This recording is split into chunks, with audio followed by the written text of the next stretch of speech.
Good morning to all. Ninth class. देखिए, समास समास में जो है आपका इतरेतर द्वंद्व समास, एक समास के 4 प्रकार और उनके नाम, यह अभी तक आपको बताया था। अभी आपको मैं बताने जा रहा हूँ यह जो इतरेतर द्वंद्व समास है। तो इस इतरेतर द्वंद्व समास में आपको किस तरह का समास का स्ट्रक्चर रहता है। तो वैसे आपको इससे पहले भी मैंने बताया था कि इतरेतर द्वंद्व समास में एक द्वंद्व समास में दोनों भी पद महत्वपूर्ण होते हैं। दूसरा, इतरेतर द्वंद्व समास में दोनों पद अलग अलग होते हैं।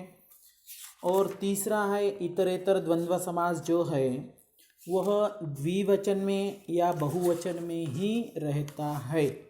और इसके एग्जाम्पल भी आपको बताए थे। अभी आज देखते हैं पेज नंबर 53 के ऊपर का। अभी देखिए, यहाँ आपको कुछ ऑरेंज है और कुछ यहाँ ग्रेप्स आपको दिए हुए हैं। तो उसका समस्त पद यानी कि सामासिक शब्द क्या होता है वो आपको लिखना है। तो देखो है, इसका होता है द्राक्ष नारंगानी। एक है द्राक्ष और वो जो ऑरेंज है उसको बोलते हैं नारंग। तो नारंगानी। तो अभी फिर से मैं आपको एक क्वेश्चन करता हूँ कि द्राक्ष पहले लिए और नारंग बाद में लिए, क्यों? क्योंकि द्राक्ष शब्द के 2 अक्षर है और नारंग शब्द के 3 अक्षर है। तो छोटा शब्द जो है वो पहले लेना है। नेक्स्ट, सेकंड, बहुत सारी पेंसिल है और बहुत सारी पेन है।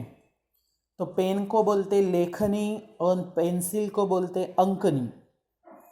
तो अभी आपको लिखना है अंकनी लेखन्यः, अंकन्यः च लेखन्यः च, प्लूरल में करना है उसको। और द्राक्षा नारंगानी का द्राक्षाः च नारंगानी च। थर्ड, अभी देखो यहाँ शिव जी है और पार्वती है, दोनों ही हैं। तो द्विवचन में हो जाएगा शिव पार्वत्यौ। शिव का नाम पहले लिया, पार्वती का बाद में लिया, क्योंकि पार्वती शब्द शिव शब्द से बड़ा है। नेक्स्ट, अभी यहाँ जो है एक चटका दिखाई दे रहा है और एक पिपीलिका। चटका बोले तो स्पैरो, पिपीलिका बोले तो एंट। तो 2 ही है तो द्विवचन में हो जाएगा। चटका शब्द पहले आएगा और पिपीलिका शब्द जो है वह बाद में आएगा।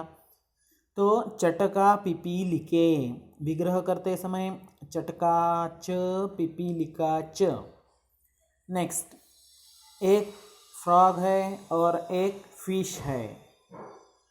तो फिश को बोलते हैं मीनः और फ्रॉग को बोलते हैं मंडूकः।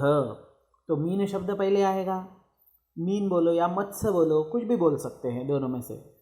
तो मत्स्य मंडूकौ, मत्स्य मंडूकौ, मत्स्यः च मंडूकः च, मत्स्य मंडूकौ। उसके बाद क्या है? लेखनी पेन है, अंकनी पेंसिल है और कागज है। 3 चीज़ें हैं।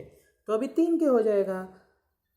अंकनी लेखनी कर्गजाः, अंकनी लेखनी कर्गजाः बहुवचन, अंकनी च लेखनी च कर्गजः च। तो इस तरह से आपको ये समास करने हैं। देखो, इसका सामासिक पद और विग्रह ये दोनों भी मैं आपको लिखकर भेज देता हूँ, वो आपको लिखने हैं। और उसके बाद आता है आपका समाहार द्वंद्व समास। समाहार द्वंद्व समास में क्या होता है? देखो, ये यहाँ दिए वाले 6 एग्जाम्पल भी बहुत इंपॉर्टेंट है, यहाँ याद रहे आप।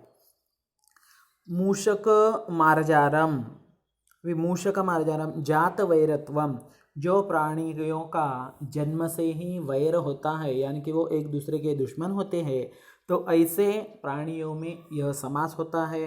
तो एक है मूषक और दूसरी है मार्जारी, मतलब चूहा और बिल्ली, इनका हमेशा वैर ही रहता है। तो मूषक मार्जारम जात वैरत्वम, वो देखो ब्रैकेट में दिए वाला शब्द बहुत इंपॉर्टेंट है यहाँ। तो ऐसा जितने का भी जात वैरत्व है वो सब आएंगे। या सर्प मूषकम, तो जिनका भी सांप और चूहा इनका भी जात वैरत्व है। या सर्प नकुलम, नकुल बोले तो नेवला, नेवला मुंगूस, तो उन दोनों का भी। तो ऐसे अभी ये एक एग्जाम्पल जो आपको दिया है वो एक एक चीज़ आपको उससे समझना है। तो अभी ये जात वैरत्वम यानी कि जन्मतः जिनका वैर होते हैं वो सब आ गए इसमें। तो विग्रह करते समय मूषकः च मार्जारः च एतयोः समाहार, यहाँ आपको विग्रह दिया है, सब दिया है, खाली आपको समझ कर लेना है। तो ये दो है, इसके कारण बोलते हैं एतयोः समाहार। देखो ये समाहार द्वंद्व है यहाँ। अभी ये समाहार शब्द इसमें इसके विग्रह में हमेशा आएगा।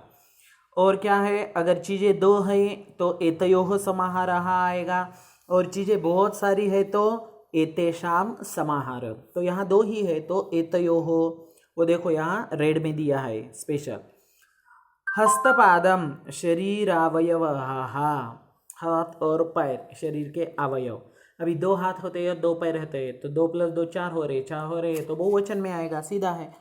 हस्तौ च पादौ च एतेषां समाहारः।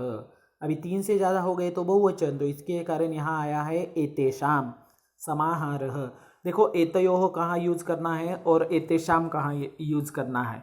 एतयोः यूज़ करना है आपको अगर आपके दी वाली चीज़ें दो होगी, चाहे वो प्राणी हो, पक्षी हो, या कोई अपने लिखने की या पढ़ने की चीज़ें हो, और 3 या उससे ज़्यादा है तो एतेषां लेना है।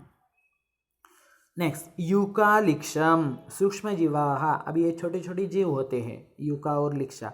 यूकाः च लिक्षाः च एतासां समाहारः। बहुत सारी यूकाएँ और बहुत सारी लिक्षाएँ, तो उनको बोलते हैं एतेषां, इनका समाहार। सूक्ष्म जीव है वो। अभी हरिद्रा कुमकुमम, हल्दी कुंकू, इसमें दो ही शब्द आते हैं, हलद और कुकू। हरिद्रा च कुमकुमम च एतयोः समाहार, इसके कारण बोला है एतयोः।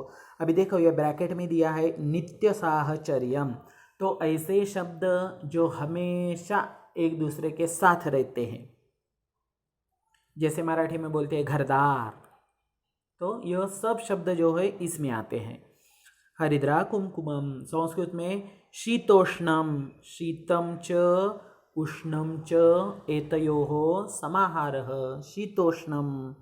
हरिद्रा कुमकुमम, हरिद्रा च कुमकुमम च एतयोः समाहारः, हरिद्रा कुमकुमम। नेक्स्ट, दुग्ध शर्करम, साहचर्यम, हमेशा नज़दीक रहने वाले, शक्कर और दूध, वो दोनों का एक दूसरे के साथ बहुत ज़्यादा संबंध है। तो दुग्धम च शर्करा च एतयोः समाहारः, शक्कर और दूध, इन दोनों का एकत्रीकरण, इन दोनों का मिलना, समाहारः। ये साहचर्यम वाले जो है ना, वो आप सब देख लीजिए। ये देखो नित्य साहचर्यम यानी कि जो हमेशा रहते हैं, और साहचर्यम जो लगभग नियर अबाउट 90-95% साथ ही रहते हैं, ऐसे। और वो जात वैरत्वम यानी कि जन्मतः जो शत्रु होते हैं, और हस्तपादम बोले तो शरीर के अवयव। और लास्ट का है आपका तिलगुणम, नित्य साहचर्यम, तिलम च तिलाः च गुड़ः च एतेषां समाहारः। बहुत सारे तिल और गुड़, इनका एकत्रीकरण। तो तिलाः च गुड़ः च एतेषां समाहारः, तो तिलगुणम। तो देखिए नित्य साहचर्यम, साहचर्यम, जातवैरत्वम, शरीर अवयव और सूक्ष्म जीवा, तो ये 6 चीज़ें आपको यहाँ बताई हुई है, और हर एक का इनका जो है आपको एक एक एग्जाम्पल है। तो ये 6 भी एग्जाम्पल आपको अच्छी तरह से ध्यान में रखने हैं और अच्छी तरह से समझ कर लेने हैं, क्योंकि ये 6 एग्जाम्पल नहीं तो ये 6 रूल आपको यहाँ बताए गए हैं उन्होंने। तो ऐसे अभी जब मतलब पढ़ाते समय आएंगे ये समास, तो हम आपको बता देंगे कि यहाँ ये रूल हो गया है। तो तब तक आपको ये 6 एग्जाम्पल अच्छी तरह से ये याद ही करके रखो, एग्जाम्पल सीधा आपके लिए। और ऊपर का जो है वो ऊपर के कुछ समास हम आपको लिखकर भेज रहे हैं। अगर आपको इसमें कुछ डाउट है तो आप पर्सनली मुझे कॉल करके पूछे। थैंक्स, धन्यवाद।